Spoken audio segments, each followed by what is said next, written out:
This is a Saturday Morning TVLog from Big D's Entertainment Rankings and Reviews. Welcome to another Saturday Morning TVLog, and this time around it's Benji, Zax, and the Alien Prince, brought to us by Hanna-Barbera and Mulberry Square Productions.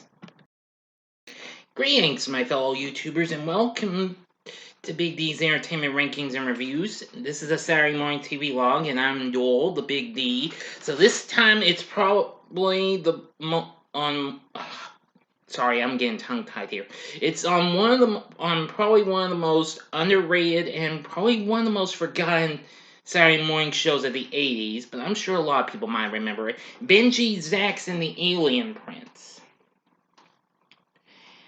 Benji, Zax, and the Alien Prince is a live-action children's sci-fi television series created by Joe Camp, the creator of the Benji franchise. The show premiered on CBS in September 1983, as it was produced by animation giant Hanna-Barbera along with Mulberry Square, who, of course, produced the Benji franchise of movies. Now, of course, this I can see. Let me see just a second, everyone.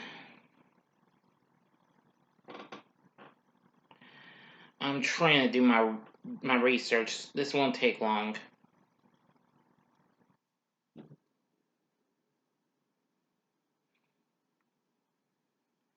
Let's see.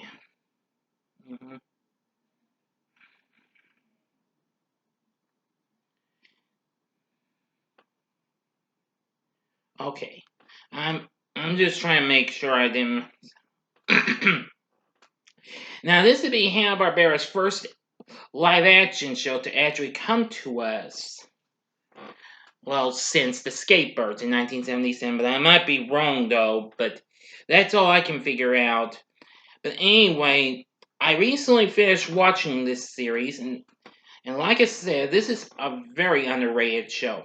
Anyway, the show only aired 13 episodes with no actual series finale. Repeats, however, continued on for a number of years in the 80s internationally.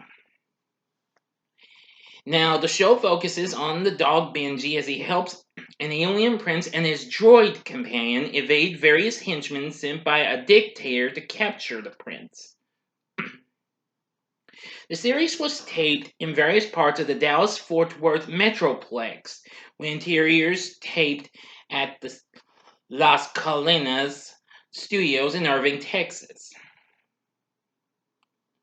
Anyway, now here's the synopsis. A tyrant named Xanu has taken control of the distant red planet of Antars, which is way off in another galaxy, as our alien prince describes in one episode, while rehearsing exactly who he is and where he comes from. Now, Xanu has the king of Antars killed and imprisons the queen. Let's see. And the prince reveals him a particular episode reveals that his mother is still alive. She's in prison and what have you on Antars. Yeah. Anyway, now the opening sequence of the series shows how the crown prince and son to the king and queen, Prince Yubi, played by Christopher Burton, has escaped Earth with his droid Zax, voiced by Rick Spiegel, who kind of looks, in a way, a kind of little version of the, smaller way, and not wider, like those spaceships with the heat lasers from the War of the Worlds movie from the 1960s or the 50s. It was the 60s, I think, when that came out. Anyway, when they land on Earth, they are befriended by a stray dog, and that, of course, is Benji, who remains their companion for the rest of the series. However, two Antarian bounty hunters named Dara and Kyber, along with their droid Zord, who gets introduced later on in the series, are sent to Earth to find and capture the prince. Now, most of the plot involves the two chasing our title characters in a black Chevy van and their efforts almost always ends in failure, usually due to some failure of one or both of them combined with Benji's incredible intelligence and loyal assistant. There's never any doubt that Benji is a major heroic figure for this show, who seems to do an often better job protecting His Highness than Zax, who happens to be a level 2 droid, while the bounty hunter's droid Zord is level 10 programming. Anyway, in order to survive the Earth, Antarians must wear a special bracelet known as a cipher. Now in one episode, The Locals, Prince UB's cipher is stolen by a gang of boys known as the Vikings, and he gets very sick without it. Within seconds of the cipher's removal, UB faints, suggesting to be more observant viewers that this life support device helps UB to breathe in some way. Now, this is logical since the atmosphere is likely to be very different on Antars than on Earth. Every Antarian in the series is highly protective of their cipher, experiencing the immediate onset of fatigue as a result of its death. Anyway, now that's all I can say. Now, the bounty hunters were actually played by two different people. Dara originally was played by Angie Bowling in most of the first 7 episodes, and then Anna Holbrook took over for the remaining 6 episodes, where the bounty hunters only missed a couple of episodes, as a matter of fact. Kyber played by Joe Rayner in the first 7 episodes, and Dallas Miles for the remaining 6 appeared. Let's see.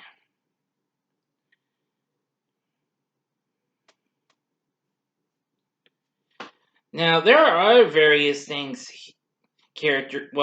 here. Rick Spiegel plays a hunter in the episode called UFO, and Tasha Moody plays a girl named Tanya. Well, her name's not really mentioned in the series until the end credits of that particular episode, the episode Puppy Love, who was Zanu's secret threat to Prince Yubi. And actually, Byrne also played an Earth boy named TJ in the episode Double Trouble, which is where I was talking about, where we learn about Antars and what have you, describe about that, and talking about his mother, where we actually do get to see her. Lisa Lamont plays the Queen when we see her in the episode Goodbye Earth. But anyway, so I have watched every episode. I seem to recall watching this when I was a kid. Never saw it again. But anyway, there's some pretty good characters and what have you. Now, actually, they once again had Benji, who had been playing Benji from the last few movies, reprise the role as Benji. Now, another good thing is Yul Box, who actually composed the scores for all the Benji movies so far, returned to do the music. Hoyt Curtin, who was no stranger to Hanna-Barbera, since he composed the music for almost everything they did, would later join on for the rest of the series run. But anyway, again, the show ended after only 13 episodes. All episodes are actually directed by Joe Camp, which that's really good too. But anyway, I think you might enjoy the show. I mean, it might not be one of the best, but if you're a Benji fan, I can guarantee you might like it. Or if you just like maybe seeing a funny little droid, aside from our favorite droids from Star Wars, and I think you'll like this show. Now, let's see. Good Times Home Video actually did release the show on DVD in 4 separate sets, as well as a complete series set. But unfortunately, those are kind of hard to find. They probably might have gone out of print, or I don't know. However, there is a way you can watch them. The full series is available on YouTube. Now, if I can remember correctly, a YouTuber called I am A's Kid, or it could be I am the A's Kid 3, which is number 3, has all 13 episodes. And what can I say? They are all real good. And what can I say? Benji, Zax, and the Alien Prince is definitely a pretty good show. But anyway, it has lots of fun. It's got excitement, just like you can get from the actual Benji movies. Everything. That's said. So, if you've seen Benji, Zax, and the Alien Prince, tell me what you thought about the show in the comments section below. If you like this video, click the like button below, subscribe to my channel as well, be a part of the Big D Nation, and stay tuned because later on I will review the second Benji movie, For the Love of Benji, from 1978. So thanks for watching, and if you like this, check out these other videos. You can check out some of these other vids I recently did. In the upper left-hand corner is, well, my Saturday Morning TVLog from last week, and that'd be on the 1976 series Arc 2. The upper right-hand corner is my review of All Dogs Go to Heaven 2 from 1996, and the bottom left-hand corner is the review I did for the original Benji from 74. The bottom right corner is a button you can click to subscribe if you like rankings and reviews on movies, TV, music, video games, etc. Then I'm your guy. Thanks for watching, and next week's Saturday Morning TVLog is Captain N the Game Master. So until next time, I'm the Big D saying, see ya!